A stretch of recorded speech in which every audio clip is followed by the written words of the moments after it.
Vande Mataram students, आज हम देखने वाले हैं चैप्टर नंबर 5 साहसी नेत्रवती, ब्रेव नेत्रवती। पाठ का परिचय देखेंगे। इस पाठ में राष्ट्रीय विजेता पुरस्कार से सम्मानित बालिका नेत्रवती चौहान के साहसिक कार्य का वर्णन किया गया है। पाठ द्वारा बच्चों को बहादुरी और निडर बनने की प्रेरणा दी गई है। पाठ का उद्देश्य है पाठ का शुद्ध पठन करवाना, साहस और निस्वार्थ भाव से कार्य करने के लिए प्रेरित करना। यानी ये कहानी है एक नेत्रवती नाम की लड़की, नेत्रवती चौहान नाम की लड़की का को जो एक बालिका थी और बालिका उम्र के अंदर ही उसने एक बहादुरी का और निडरता का एक बहुत ही बड़ा काम किया था, जिसलिए उसको राष्ट्रीय वीरता पुरस्कार से सम्मानित किया गया है। तो ये प्रेरणा ये उसके जीवन में से आपको बहादुरी और निडरता की प्रेरणा मिले, इसलिए ये चैप्टर यहाँ पे दिया गया है। अब हम देखेंगे ये चैप्टर की कहानी को। कहते हैं कि वीरों की उम्र नहीं देखी जाती। उम्र का मतलब होता है उम्र, उसकी एज। सच्चे वीर बचपन से ही अद्भुत साहस के भरे होते हैं।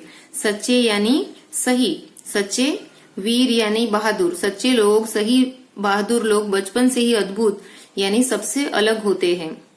कम से कम नेत्रवती के साहस की कहानी तो यही कहती है। नेत्रवती उन साहसी बच्चों में से एक है जिसे गणतंत्र दिवस के अवसर पर प्रधानमंत्री द्वारा मरणोपरांत राष्ट्रीय वीरता पुरस्कार से सम्मानित किया गया। गणतंत्र दिवस यानी 26 जनवरी के दिन उसको प्रधानमंत्री द्वारा यानी प्राइम मिनिस्टर द्वारा उसको मरणोपरांत यानी मरने के बाद दिया जाने वाला पुरस्कार दिया गया और उसका नाम था राष्ट्रीय वीरता पुरस्कार। यानी किसी ने ऐसा बहादुरी वाला, वीरता वाला काम किया हो तब राष्ट्र द्वारा बच्चों की बहादुरी के लिए राष्ट्र द्वारा दिया जाने वाला पुरस्कार, राष्ट्रीय वीरता पुरस्कार से उसे सम्मानित किया, यानी उसे सम्मान दिया या फिर उसे आदर दिया। अब देखते हैं कहानी में क्या है। कर्नाटक में जन्मी नेत्रवती की अवस्था उस समय लगभग 14 वर्ष की थी। अब यहाँ से कहानी शुरू होती है। सबसे पहले दिया गया है कि नेत्रवती को ये पुरस्कार दिया गया उसकी बहादुरी के कारण। अब वो बहादुरी कौन सी थी ये हम स्टोरी के अंदर देखेंगे कि नेत्रवती का जन्म कहाँ हुआ था, तो कर्नाटक में हुआ था। और तब उसकी जब ये घटना घटी तब उसकी अवस्था यानी उसकी एज कौन सी थी, 14 वर्ष की, यानी ओनली वो 14 ईयर की लड़की थी जब यह घटना घटी। घटना का मतलब होता है अचानक होने वाली बात। एक दिन जब वह तालाब के पास कपड़े धो रही थी तब उसने देखा कि 2 लड़के वहां आए और उन्होंने तालाब में डुबकियां लगाना शुरू कर दिया। यानी ये घटना की शुरुआत कैसे होती है कि एक दिन जब वो तालाब के पास कपड़े धो रही थी तब 2 लड़के वहां पे आए और वो तालाब में डुबकियां यानी नहाने के लिए अंदर गए। शायद उन्हें तालाब की गहराई का कोई अंदाजा नहीं था। गहराई का मतलब होता है गहरापन और अंदाजा का मतलब होता है अनुमान। वो बच्चे जो तालाब के अंदर नहा रहे थे उनको तालाब की गहराई यानी तालाब कितना गहरा था उसका उनको कोई आइडिया नहीं था। नेत्रवती कपड़े तो धो रही थी लेकिन उसका पूरा ध्यान इन बच्चों पर ही था। यानी वो अपना काम, कपड़े धोने का काम तो कर रही थी पर उसका पूरा ध्यान किसके ऊपर था, ये बच्चों के ऊपर ही था। ध्यान यानी वहां पे उसकी नजर थी। जैसे वह जानती हो कि इन बच्चों को तालाब की गहराई का कोई अंदाजा नहीं है। तालाब लगभग 30 फीट गहरा था। थोड़ी देर तो वे तालाब में मजे से नहा रहे, लेकिन कुछ ही देर बाद दोनों पानी की गहराई में डूबने लगे। वो लड़की वो दोनों बच्चों को ध्यान से देख रही है क्योंकि उसे पता है कि तालाब 30 फीट गहरा है, पर बच्चे जिस तरह से बेखबर होके नहा रहे थे उसे इतना पता चल गया कि ये बच्चों को तालाब की गहराई का कोई अंदाजा नहीं है। थोड़ी देर वो लोग मजे से नहाते रहे और कुछ देर बाद वो लोग डूबने लगे। नेत्रवती ने जैसे ही इन्हें डूबते देखा, बिना समय गवाए उसने तालाब में छलांग लगा दी। जैसे ही वो उन्हीं को ही देख रही थी, यानी जैसे वो डूबने लगे तुरंत ही उसने क्या किया, तालाब में छलांग लगा दी। छलांग लगाने का मतलब होता है यानी अंदर कूद पड़ी, ऊपर से पानी के अंदर कूद पड़ी। पहले उसने अपने से बड़े 16 वर्ष के मुथु को बचाया। नेत्रवती कितने वर्ष की थी? 14 साल की। फिर भी उसने सबसे पहले 16 वर्ष के 16 ईयर के मुथु नाम के लड़के को उसने बचाया और किनारे पर पहुंचाया। ऐसे उसने वो लड़के को ऐसे कंधे के ऊपर रखा और तैरती हुई उसको बाहर पहुंचा दिया। फिर पलक झपकते ही 10 वर्षीय गणेश को बचाने के लिए तालाब में कूद पड़ी। पलक झपकते ही का मतलब होता है उसी समय तुरंत वो पानी के अंदर कूद पड़ी। गणेश दूसरा लड़का था, उसका नाम था, गणेश को बचाने के लिए। नेत्रवती जब गणेश को बचाने में जुटी थी तब गणेश ने घबराहट में नेत्रवती के गले को जोर से पकड़ लिया। जब वो गणेश को बचाने की कोशिश कर रही थी तब वो गणेश नाम का लड़का क्या गया था? घबरा गया था, यानी बहुत डर गया था और डर की वजह से उसने नेत्रवती के गले को बहुत जोर से पकड़ लिया था। नेत्रवती गणेश को किनारे पर पहुंचाने की कोशिश में चाहकर भी खुद को उसकी पकड़ से बचा नहीं सकी। यानी नेत्रवती गणेश को पहुंचाने की कोशिश तो कर रही थी, पर वो कोशिश के अंदर वो अपने आप को नहीं बचा सकी। अपने गले को, जो गणेश की पकड़ के हाथ के पकड़ में आ गया था, उसको वो रोक नहीं सकी या फिर उसको छोड़ा नहीं पाई। और किनारे तक आते आते नेत्रवती का दम घुट गया। यानी गणेशन ने इतने जोर से उसका गला घबराहट के कारण पकड़ा हुआ था कि उसने गणेशन को तो किनारे पर पहुंचा दिया, पर वहां किनारे पर पहुंचते पहुंचते उससे पहले नेत्रवती का दम घुट गया।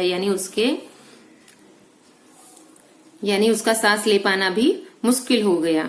उसकी सांसें हमेशा के लिए थम गई, यानी उसकी मौत हो गई। सांस थमने से पहले उसने जिस साहस का परिचय दिया वैसा साहस कुछ ही लोगों में होता है।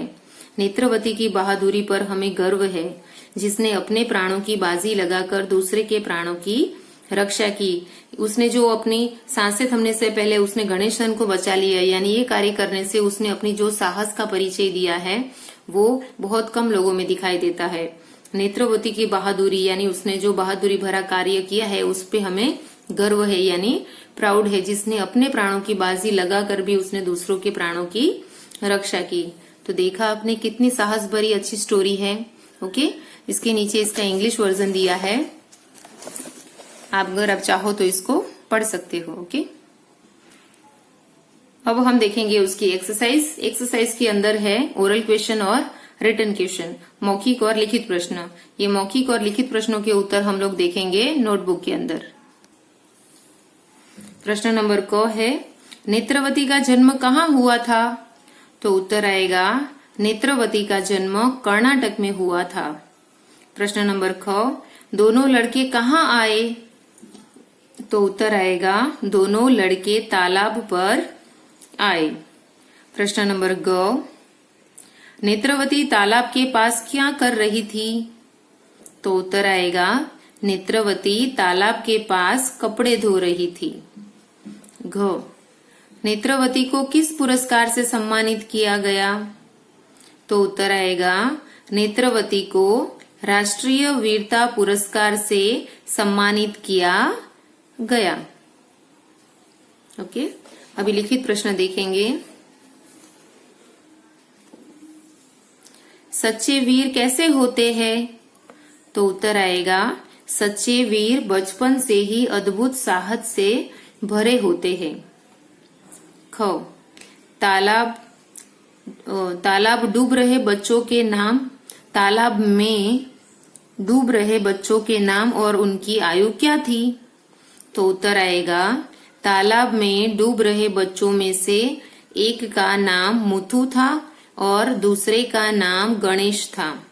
मुथु 16 वर्ष का और गणेश 10 वर्ष का था। प्रश्न नंबर ग देखेंगे। नेत्रवती ने डूबते हुए बच्चों को कैसे बचाया? तो उत्तर आएगा नेत्रवती ने अपने प्राणों की बाजी लगाकर डूबते हुए बच्चों को बचाया।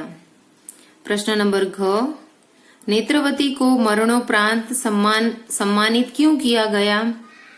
तो उत्तर आएगा नेत्रवती को उसकी साहसी कार्य के लिए मरणोपरांत सम्मानित किया गया। प्रश्न नंबर ड देखेंगे, इस घटना से आपको क्या प्रेरणा मिलती है? तो उत्तर आएगा, इस घटना से हमें हिम्मत और साहस से दूसरों की मदद करने की प्रेरणा मिलती है। प्रश्न नंबर 1 और 2 हमने नोटबुक के अंदर देख लिया है। अब हम देखेंगे प्रश्न नंबर 3 जो हम टेक्स्ट बुक में देखेंगे। वाक्य पढ़कर सही अथवा गलत का निशान लगाओ। सेंटेंस पढ़ने हैं, राइट है तो राइट का निशान, रॉन्ग है तो रॉन्ग का साइन करना है। क का सेंटेंस देखेंगे, नेत्रवती साहसी बच्चों में से एक थी। राइट है कि रॉन्ग है? यस। विधान कैसा है, वाक्य कैसा है? सही है, तो सही का साइन करेंगे। ख, नेत्रवती का जन्म केरल राज्य में हुआ था। राइट है कि रॉन्ग है? कर्नाटक में हुआ था, केरल में नहीं हुआ था, तो ये सेंटेंस कैसा है? गलत है। ग, नेत्रवती तालाब के किनारे बर्तन धो रही थी।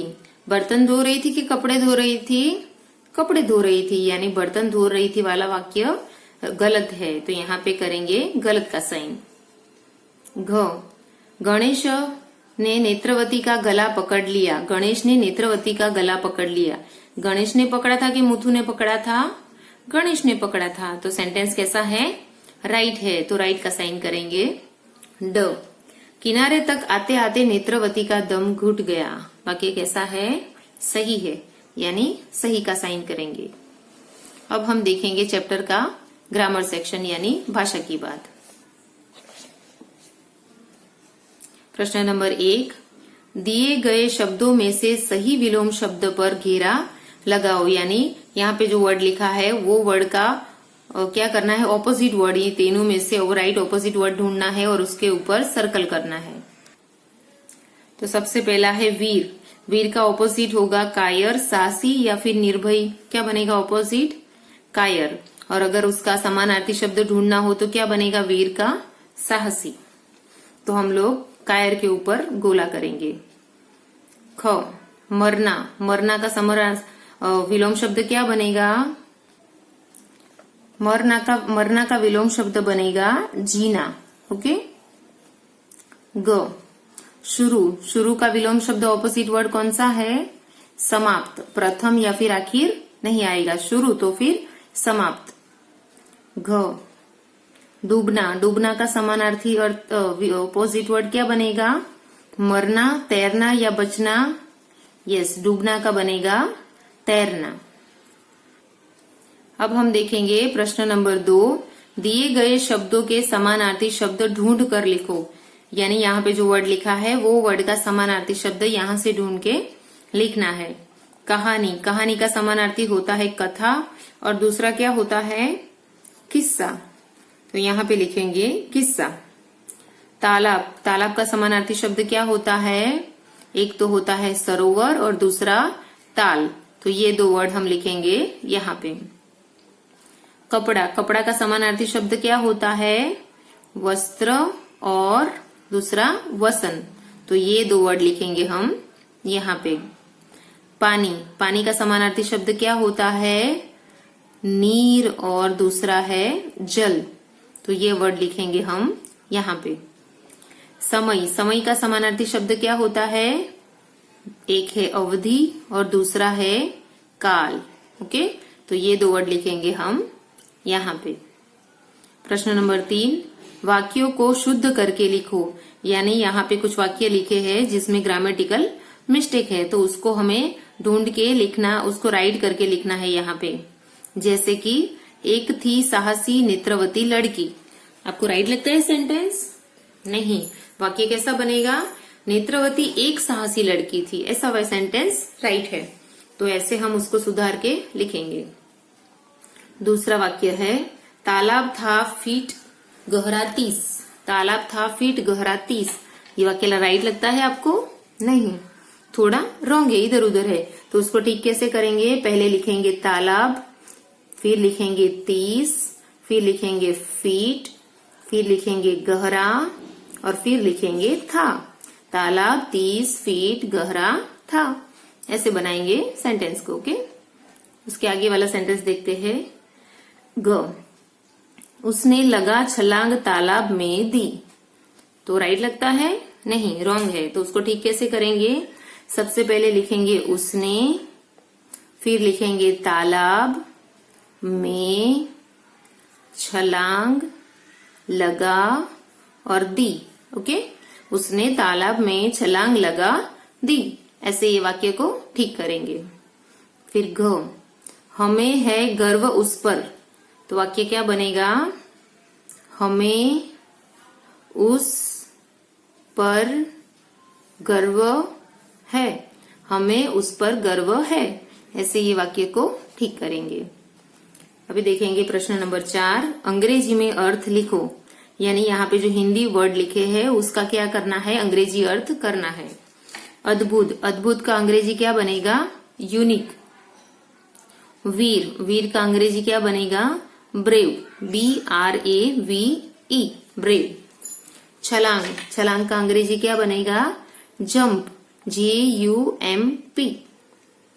घबराहट, घबराहट का इंग्लिश क्या बनेगा? Nervousness, NERVOUSNESS, nervousness. गणतंत्र दिवस, उसका अंग्रेजी बनेगा रिपब्लिक डे। उसका स्पेलिंग लिखेंगे REPUBLIC, रिपब्लिक, DAY, डे। गर्व, उसका इंग्लिश बनेगा प्राउड, PROUD, यानी प्राउड। अब हम देखेंगे उसकी रचनात्मक अभिव्यक्ति कि उसके अंदर क्या लिखा है। इस वर्ष गणतंत्र दिवस पर जिन बच्चों को राष्ट्रीय वीरता पुरस्कार मिला उन साहसी बच्चों के नाम की सूची बनाओ। यानी ये जो साल चल रहा है हमारा 2020 का, ये साल के अंदर जिन जिन बच्चों को ये पुरस्कार मिला है वो आपको नेट के ऊपर से ढूंढ के उसका लिस्ट बनाना है कि किन किन बच्चों को मिला है और किस चीज के लिए। गणतंत्र दिवस के बारे में अपनी उत्तर पुस्तिका में 5 वाक्य लिखो। आप लोगों ने गणतंत्र दिवस तो बहुत बार सेलिब्रेट किया होगा, तो वो सेलिब्रेशन के बारे में, वो दिन के बारे में आपको 5 सेंटेंस आपकी नोटबुक के अंदर लिखने हैं। ओके, तो यहाँ पे ये चैप्टर खत्म होता है। नेक्स्ट वीडियो में हम न्यू चैप्टर देखेंगे। Bye students.